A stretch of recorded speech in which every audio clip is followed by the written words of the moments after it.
Muy buenos días. mwaramutse Un saludo muy intasho especial a zidasanzwe Misionero kuri Miguel misiyoneri Marín, a Miguel todos los Florence ministros Marie y a abakozi todos los b'Imana hermanos. bose bene Hoy, wacu bose uyu munsi miércoles kuwa gatatu 20 tariki de 20 julio de este año z'ukwindwi mu mwaka wa 22.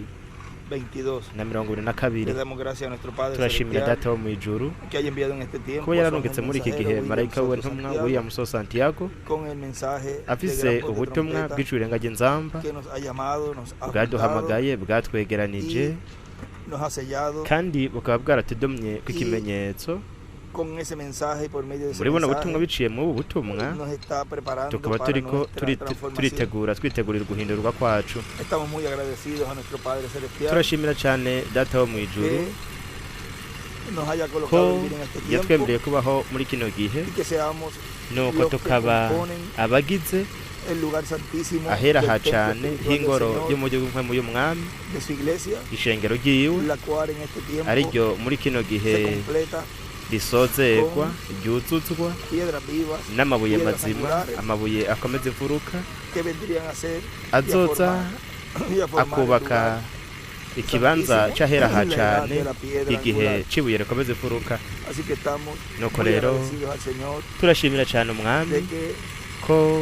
fuimos los primeros twabaye aba que mbere Él pensó yiyumviriye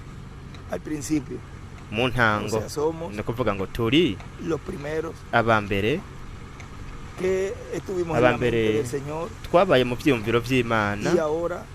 nuko ubu tukuba twahawe twashizwe mu gice cy'ingirakamaro cyane nico gituma podemos decir que los dushobora primeros kuvuga yuko aba mbere serán postreros y los bazoba postreros abanyuma serán nabo primeros. bakaba aba mbere somos los primeros turi aba mbere hijos de Dios abana b'Imana aba que mbere estando vivos tukiri bazima experimentaremos en este tiempo tuzobona muri kino gihe esa promesa rino de la sezerano transformación de ryo nuestro guhindurwa cuerpo ku estando mibiri vivos. yacu tukiri bazima Lo vimos ya twaramaze kubibona en Enoch kuri Enoch cuando igihe fue arrebatado yanyakugwa al cielo mu y en ijuru Elías. no kuri Eliya O sea ni que ukuvuga ko hay una evidencia hariho de icemezo que estando vivo c'uko tukiri bazima una persona umuntu no murió sino que fue llevado atapfuye ariko akajanwa esa dimensión mwubwo en donde buringanire aho en ese tiempo muri kino gihe fueron esas dos personas. babaye abo bantu babiri mw'ico O gihe sea babaye que abo bantu el babiri tiempo ni ukuvuga yuko en que igihe vivimos es un tubayemwo tiempo n'igihe en donde todo eso aho ivyo será byose una realidad bizohinduka bikaba que estando ukuri vivos tukiri vamos bazima a ser transformados. tuzohindurwa Estamos acá en esta área del turi ngaha cemento, mw'igice de esta parte de la carretera. co gushira isima muri iki haciendo gice este c'ibarabara tramo de turiko turakora hormigón. turiko turashiramwo Esta isima. carretera pues conecta, como yo les decía, la rino barabara rihuza nk'uko nababwiye rihuza igice sur y norte. co mu bumanuko no mu buraruko nk'igice c'iburengerazuba bw'inyubako Estaremos también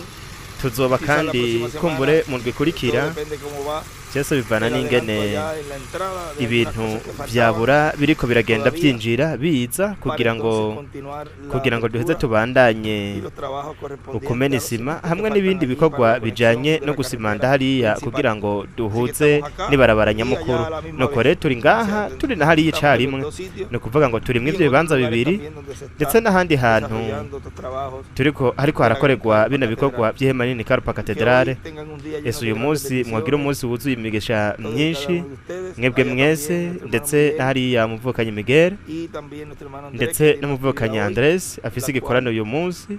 estarán